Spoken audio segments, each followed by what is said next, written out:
ನಮಸ್ಕಾರ ಎಲ್ಲರಿಗೂ ಮುದ್ದು ಮಣಿಕಂಠ ಬ್ಲಾಗಿಗೆ ಸ್ವಾಗತ. ಇದು ಬುಧವಾರ ದಿನದ ಬ್ಲಾಗ್.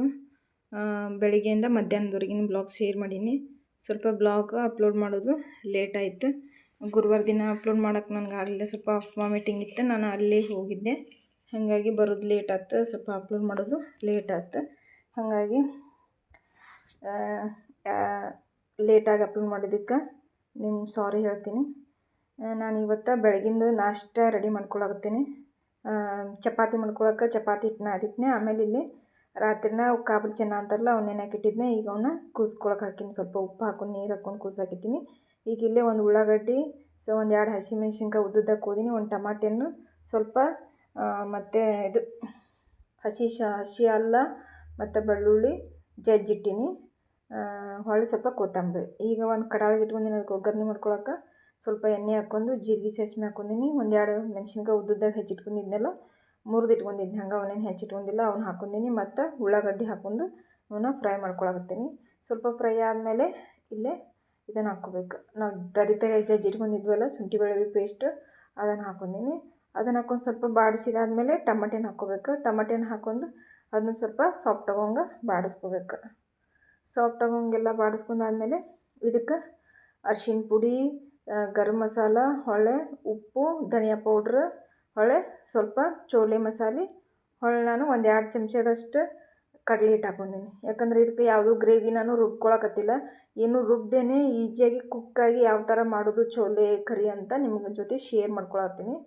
ಇದು ಯಾಕಂದ್ರೆ ಮಕ್ಕಳಿಗೆ ಬೆಳಗ್ಗೆ ಸ್ಕೂಲಿಗೆ ಹೋಗುತ್ತಿರ್ತಾರೆ, ಅರ್ಜೆಂಟ್ ಇರ್ತೈತಿ. ಅವಾಗ ಯಾವ ಥರ ಮಾಡ್ಕೋಬೇಕು ನಮ್ಗೆ ಅಂತ ಅನ್ನೋರಿಗೆ ಇದೊಂದು ರೆಸಿಪಿ ಬೆಸ್ಟ್ ಅಂತ ಹೇಳ್ಬೋದು. ಮತ್ತು ಹೊಳ್ಳೆ ಕೆಲ್ಸಕ್ಕೆ ಹೋಗೋ ವುಮೆನ್ನಿಗೆ ಇರ್ತಾರಲ್ಲ, ಬೆಳಗ್ಗೆ ಏನಾದರೂ ಕೆಲ್ಸಕ್ಕೆ ಹೋಗೋರಿಗೆ ಯಾವ ಥರ ಮಾಡ್ಕೋಬೇಕು, ರುಬ್ಬೋದು ಪಬ್ಬೋದು ಎಲ್ಲ ಜಂಜಾಟ ಅನ್ಸಿರಂದ್ರೆ ಇದು ಕುಕ್ಕಾಗಿ ಈಸಿಯಾಗಿ ಆಗುತ್ತೆ. ಅದು ಗ್ರೇವಿ ಗಟ್ಟಿ ಬರೋಕ್ಕೋಸ್ಕರ ನಾನು 1-2 ಚಮಚ ಕಡಲೆ ಹಿಟ್ಟು ಹಾಕ್ಕೊಂಡು ಅದನ್ನ ಕುದಿಸ್ಕೊಳಕ್ಕಿಟ್ಟಿನಿ. ಸ್ವಲ್ಪ ನೀರು ಹಾಕ್ಕೊಂಡು ನಿಮ್ಗೆ ಗ್ರೇವಿ ಕನ್ಸಿಸ್ಟೆನ್ಸಿ ನೋಡ್ಕೊಂಡು, ನಿಮ್ಗೆ ಗಟ್ಟಿ ಬೇಕಂದ್ರೆ ಗಟ್ಟಿ, ತೆಳು ಬೇಕಂದ್ರೆ ತೆಳಿ ನೀರು ಹಾಕ್ಕೊಂಡು ನೀವು ಕುದಿಸೋಕ್ಕಿಟ್ಕೋಬೇಕು. ನಾನು ಕುದಿಸೋಕ್ಕಿಟ್ಕೊಂಡಿದ್ದೆ. ಈ ಥರ ಎಲ್ಲ ಪರ್ಫೆಕ್ಟಾಗಿ ಎಣ್ಣೆ ಮ್ಯಾಗ ಬರೋಂಗೆ ಮಸ್ತ್ ಚಲೋ ಅಂದಾಗ ಕುದ್ದೈತೆಲ್ಲ, ಗ್ರೇವಿ ಫ್ರೈ ಆಗೈತಿ. ಇದನ್ನೇ ಈಗ ಕಾಳು ಬೆಂದವು, ನಾನು ನಿಮ್ಗೆ ಹೆಚ್ಚಿಗೆ ತೋರಿಸಿನಿ ಆ ಥರ ಬೆಂದಿರಬೇಕು ಅವು ಕಾಬುಲಿ ಚೆನ್ನ. ಈಗ ಅದನ್ನ ಹಾಕ್ಕೊಂಡು ಮತ್ತು ನಾನು 5 ನಿಮಿಷ ಲಿಡ್ ಕ್ಲೋಸ್ ಮಾಡಿ ಹೊಳ್ಳಿ ಕುದಿಸೋಕ್ಕಿಡ್ತೀನಿ. ಯಾಕಂದರೆ ಇಲ್ಲಿ ಕ್ಲೋಸ್ ಮಾಡಿ ಕುಸಿರಂದ್ರೆ ಅದ್ರ ಕಾಳಿನೊಳಗಿನ ಸ್ವಲ್ಪ ನೀರು ಇರ್ತದಲ್ಲ, ಆ ನೀರನ್ನು ಸ್ವಲ್ಪ ಗಟ್ಟಿಯಾಗಿ ಚಲೋ ಅಂತ ಇದಾಗುತ್ತೆ. ಇಲ್ಲೇ ನನ್ನ ಮಗಳಿಗೂ ಲಂಚ್ ಬಾಕ್ಸ್ ಅಲ್ಲ, ನಾಷ್ಟದ ಬಾಕ್ಸ್ ರೆಡಿ ಮಾಡಿ ಆಕಿನ ಸ್ಕೂಲಿಗೆ ಹೊಂಟಾಳ. ಈಗ ಆಕಿಗೆ ಪ್ಯಾಕ್ ಮಾಡಿ ಕಳಿಸಿದ್ನಿ. ಆಕೆ ಕಳಿಸಿದಾದ್ಮೇಲೆ ನಾನು ಅರ್ಜೆಂಟ್ನೊಳಗೆ ಕೊತ್ತಂಬರಿನ ಆಗಲೇ ಹಾಕಿರಲಿಲ್ಲ, ಲೇಟ್ ಆಗುತ್ತೆ ಅಂತೇಳಿ ನಮ್ಮ ಮನೆಯವರು ಅವಸರ ಮಾಡತ್ತಿದ್ರು, ಹಾಗೆ ಹಾಕಿ ಕಳಿಸಿದ್ದೆ. ಈಗ ಕೊತ್ತಂಬರಿ ಹಾಕಿ ನನ್ನ ಮಗಗೆ ಮತ್ತು ಲಂಚ್ ಬಾಕ್ಸ್ ಬ್ರೇಕ್ಫಾಸ್ಟ್ ರೆಡಿ ಅವಗೂ ಡಬ್ಬಿಗೆ ಹಾಕಿ ಸ್ಕೂಲಿಗೆ ಬಿಟ್ಟು ಬಂದೆ. ಸ್ಕೂಲಿಗೆ ಬಿಟ್ಟಾದಮೇಲೆ ಇಲ್ಲೇ ಒಂದು ಬೀಟ್ರೂಟ್ ಉಳಿದಿತ್ತು. ಅದು ಮಣ್ಣಿಂದ ಏನು ಮಾಡಬೇಕು, ಅದು ಒಂದು ಸಣ್ಣದು ಉಳಿದಿತ್ತು, ದೊಡ್ಡದೂ ಉಳಿದಿಲ್ಲ. ಪಲ್ಯ ಮಾಡೋಕ್ಕಾಗಲ್ಲ ಅಂತೇಳಿ ಸ್ವಲ್ಪ ಕರಿಬೇವಿತ್ತು ಮತ್ತು ಹೆಂಗೆ ಕೊತ್ತಂಬರಿ ಇತ್ತು ಮನ್ಯಾಗ. ಅದನ್ನು ವೇಸ್ಟ್ ಯಾಕೆ ಮಾಡೋದು ಅಂತ ನಾನು ಡಿಟಾಕ್ಸ್ ಡ್ರಿಂಕ್ ಮಾಡ್ಕೊಳತ್ತೀನಿ.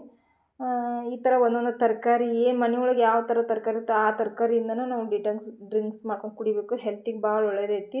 ಮತ್ತು ನಮ್ಮದು ಹೊಟ್ಟೆಯೆಲ್ಲ ಖಾಲಿ ಹೊಟ್ಟೆಲೆ ಕುಡಿದ್ರಿಂದ ಭಾಳ ಹೆಲ್ತ್ ಬೆನಿಫಿಟ್ ಇರುತ್ತಿದೆ. ಹಾಗಾಗಿ ನೀವು ಈ ಥರ ಮನೆಯೊಳಗೆ ಯಾರಾದರೂ ಈ ಥರ ತರಕಾರಿ ಅದು ಇದ್ರಂದ್ರೆ ಸ್ವಲ್ಪ ನೀವು ಮಾಡ್ಕೊಂಡು ಕುಡಿಬೋದು.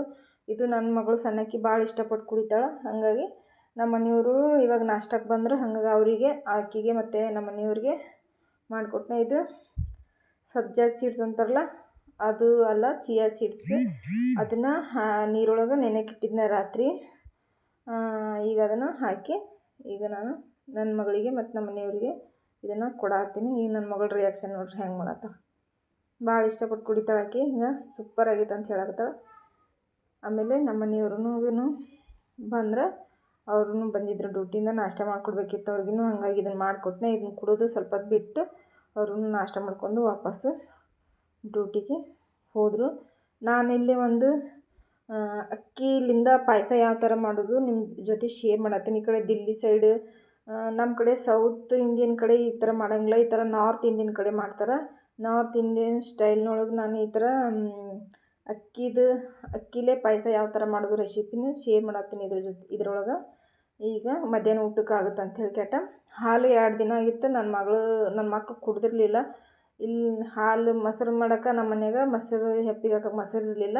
ಹಂಗಾಗಿ ಹಾಲು ಸ್ಟಾಕ್ ಉಳಿದಿದ್ದು ಅದನ್ನು ಏನು ಮಾಡೋದು ಅಂತ ಅಂದ್ಕೊಂಡು ಈ ಥರ ಪಾಯಸ ಮಾಡಿದ್ರೆ ಮಕ್ಕಳು ಇಷ್ಟಪಟ್ಟು ತಿಂತಾರೆ, ಡಿಫ್ರೆಂಟಾಗಿರುತ್ತೆ.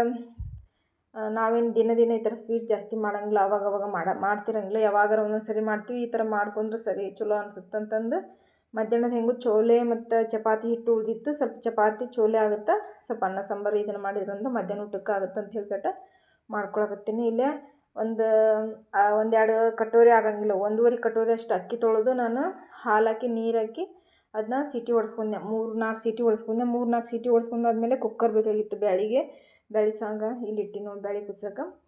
ಹಾಗಾಗಿ ಅದನ್ನು ಒಂದು ಬೊಗನಿಗೆ ಹಾಕ್ಕೊಂಡೆ. ಒಂದು ಬೊಗನಿಗೆ ಹಾಕ್ಕೊಂಡು ಅದಕ್ಕೆ ಸ್ವಲ್ಪ ಸಕ್ಕರೆ ಸೇರಿಸ್ಕೊಂಡು ಹೊಳ್ಳಿ ಇನ್ನೊಂದು ಮುಕ್ಕ ಹಾಲು ಹಾಕಿ ಇದನ್ನ ಹೊಳ್ಳಿ ಇನ್ನೊಂದಿಷ್ಟು ಕುದ್ಸಾಕಿಟ್ಟಿನಿ. ಕುದ್ಸಾಕಿಟ್ಟು ಇಲ್ಲಿ ನಾನು 2-3 ಬಾದಾಮಿ ಕಟ್ ಮಾಡಿ ಇಟ್ಕೊಂಡೀನಿ. ಸ್ವಲ್ಪ ಒಣ ದ್ರಾಕ್ಷಿನೂ ಹುರಿದು ಫ್ರೈ ಮಾಡ್ಕೊಳತ್ತೀನಿ. ತುಪ್ಪದೊಳಗಾರ ಹಾಕ್ಕೊಂಡು ಫ್ರೈ ಮಾಡ್ಕೊಬೋದು, ನೀವು ಎಣ್ಣೆ ಒಳಗಾರ ಫ್ರೈ ಮಾಡ್ಕೊಬೋದು. ನಾನು ಸದ್ಯಕ್ಕೆ ಎಣ್ಣೆ ಒಳಗೆ ಫ್ರೈ ಮಾಡ್ಕೊಳತ್ತೀನಿ. ತುಪ್ಪ ನನ್ನ ಮಗಳು ತಿನ್ನಂಗಿಲ್ಲ ದೊಡ್ಡಕ್ಕೆ, ಹಾಗಾಗಿ ಎಣ್ಣೆ ಒಳಗೆ ಫ್ರೈ ಮಾಡ್ಕೊಂಡು ಇಲ್ಲಿ 1-2 ಏಲಕ್ಕಿನೂ ಜಜ್ಜಿ ಇಟ್ಕೊಂಡಿದ್ದೆ, ಅದನ್ನೂ ಹಾಕ್ಕೊಂಡು ಫ್ರೈ ಮಾಡ್ಕೊಂಡೀನಿ. ಏಲಕ್ಕಿನೂ ಜಜ್ಜಿ ಹಾಕ್ಕೊಂಡೀನಿ. ಜಜ್ಜಿ ಹಾಕೊಂಡ್ ಕೆಟ್ಟ ಇಲ್ಲೇ ಬಾದಾಮಿ ದ್ರಾಕ್ಷಿನೂ ಫ್ರೈ ಮಾಡ್ಕೊಂಡು ಈಗ ಅದ್ರೊಳಗೆ ಸೇರಿಸ್ಕೊಂಡಿ. ನೋಡಿ ಈ ಥರ ಬಂದೈತಿ. ನಿಮಗೆ ಗಟ್ಟಿ ಪಾಯಸ ಏನಾದ್ರು ಗಟ್ಟಿ ಅನ್ನಿಸ್ತಂದ್ರೆ ಇನ್ನೂ ಸ್ವಲ್ಪ ಹಾಲು ಹಾಕ್ಕೊಂಡು ಮಿಕ್ಸ್ ಮಾಡ್ಕೋಬೋದು.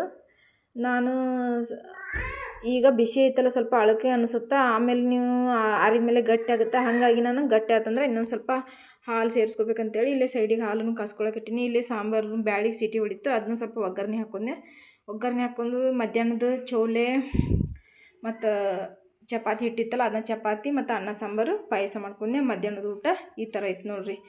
ನಿಮ್ಗೆ ಈ ಪಾಯಸ ಇಷ್ಟ ಆದ್ರೆ ನೀವು ಒಂದ್ಸಲ ಮನೆಯೊಳಗೆ ಟ್ರೈ ಮಾಡಿರಿ, ಹೆಂಗಿತ್ತಂತ ಕಮೆಂಟ್ನೊಳಗೆ ಹೇಳ್ರಿ. ಪ್ಲೀಸ್ ನಮ್ಮ ಚಾನಲ್ ಇಷ್ಟ ಆದ್ರೆ ಒಂದು ಲೈಕ್ ಮಾಡಿ, ನಿಮ್ಮ ಫ್ರೆಂಡ್ಸ್ ಆ್ಯಂಡ್ ಫ್ಯಾಮ್ಲಿಗೆ ಶೇರ್ ಮಾಡಿರಿ. Thank you. ಈಗ ಈ ಥರ ಇತ್ತು ನೋಡಿರಿ. ಈ ಥರ ಅದು ಗಟ್ಟಿ ಆದಮೇಲೆ ಈ ಥರ ಆಗುತ್ತೆ. ಮಸ್ತ್ ಟೇಸ್ಟ್ ಬರುತ್ತೆ. ಸಿಗ್ತೀನಿ ಮುಂದಿನ ಬ್ಲಾಗಿನಲ್ಲಿ. ಬಾಯ್. Thank you.